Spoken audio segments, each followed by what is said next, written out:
Na ndio nimesema, na mimi nataka nirudia tarehe 1 2026, kila kiongozi ambaye amepata nafasi ya kuongoza lazima atoe track record yake.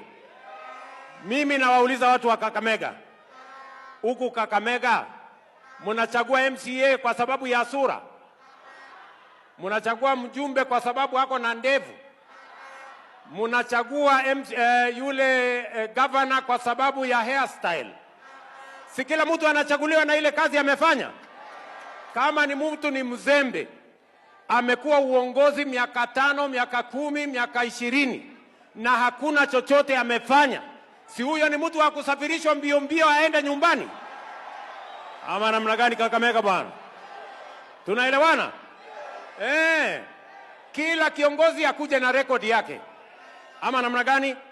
Na mimi niko tayari, nitakuja na rekodi yangu hapa Kakamega.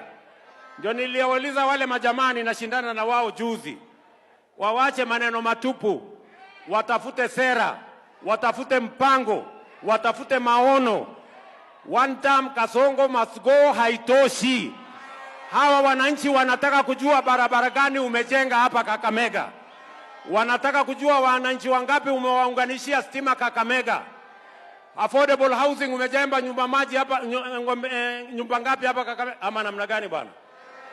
Si kila mtu alete rekodi yake.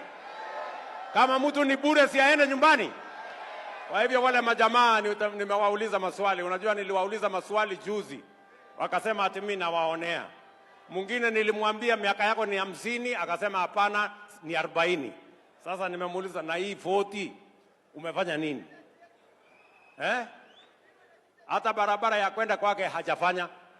Sasa kama hajafanya ya kwenda kwake, ya Kakamega atapanga saa ngapi? Mtu mwenye hana akili ya kupanga barabara ya kwao atapanga barabara ya kwenu? Huyo ni mtu bure sana bwana. Na hawa jamaa mimi nawangojea. Tunaelewana? Ama mnasemaje? Si nyinyi mtachagua kulingana na ile kazi amefanya? Si kila kiongozi akuje na rekodi yake? Si kila kiongozi akuje na manifesto yake?